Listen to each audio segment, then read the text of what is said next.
আতুল চরণে আমার প্রণাম। পরমারাধ্যা জগৎ জননী শ্রী পরমার আতুল চরণে আমার প্রণাম।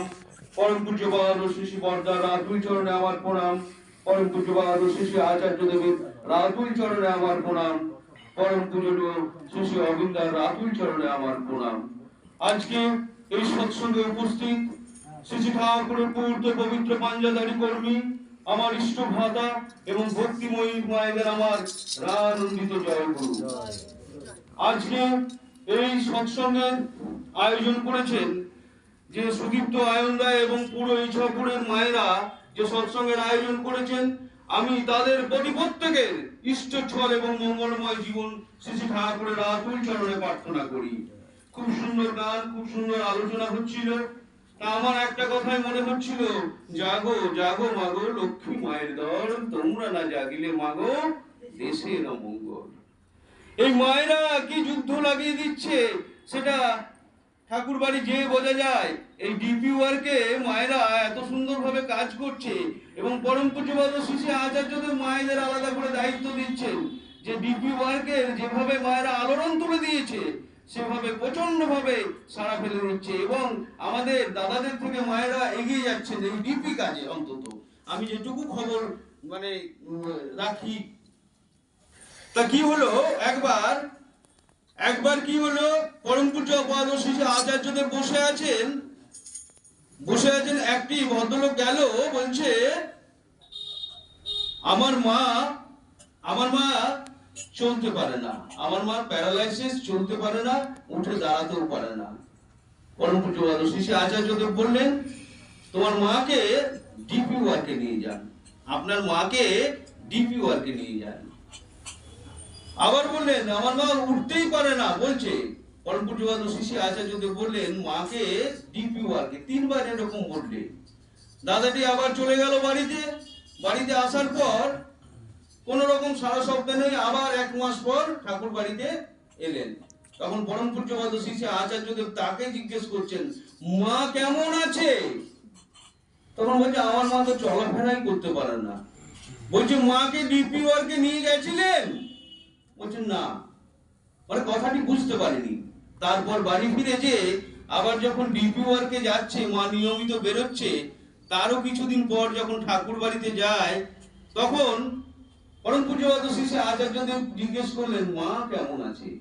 বলল মা, আমার মা সবার আগে যায়, বাকি 30-40 জন মা আমার মায়ের পেছনে পেছনে যায়। মানে ডিপি ওয়ার্কের এতই নেশা। শ্রী ঠাকুর কি বলেছিলেন? শ্রী ঠাকুর বলেছিলেন বর্দা? বলছে না, বর্দাও না। বলছে পরম পূজ্যপাদ শ্রী দাদা? বলছে না, কিছুটা হবে।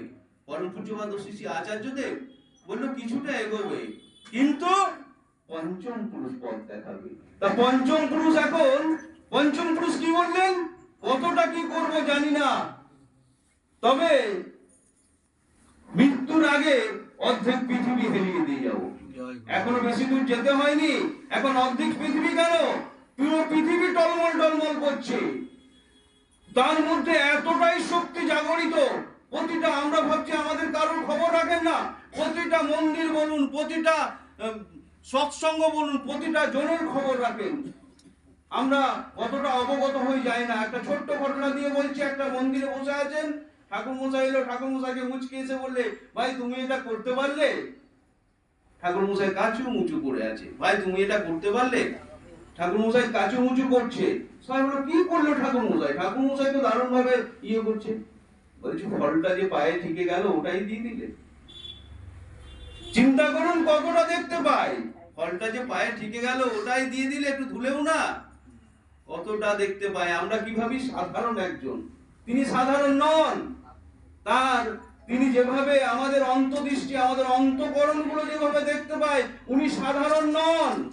পঞ্চম পুরুষ পথ দেখাবে, অলরেডি ক্রিয়া চালু হয়ে গেছে, সমগ্র পৃথিবী তোলপাড়। আমরা কত লোককে চিনি, কত বেঘরে নেশায় একেবারে জরাজীর্ণ হয়ে পড়ে যাচ্ছিল, তাকে তুলে এনে আজকে কি করছে, সবারই সম্মুখে আমরা দেখতে পাচ্ছি কি সুন্দর একটা ছেলে ধুতি পাঞ্জাবি পরে কি সুন্দর ঠাকুরের কথা বলছে, কি সুন্দর ঠাকুরের গান করছে।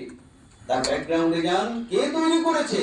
কে তৈরি করেছে আমি নাম বলছি না, প্রচুর আছে যাদের আমরা এখন মনে করছি, তারা এখন এক একটা মহাপুরুষ মনে করছি।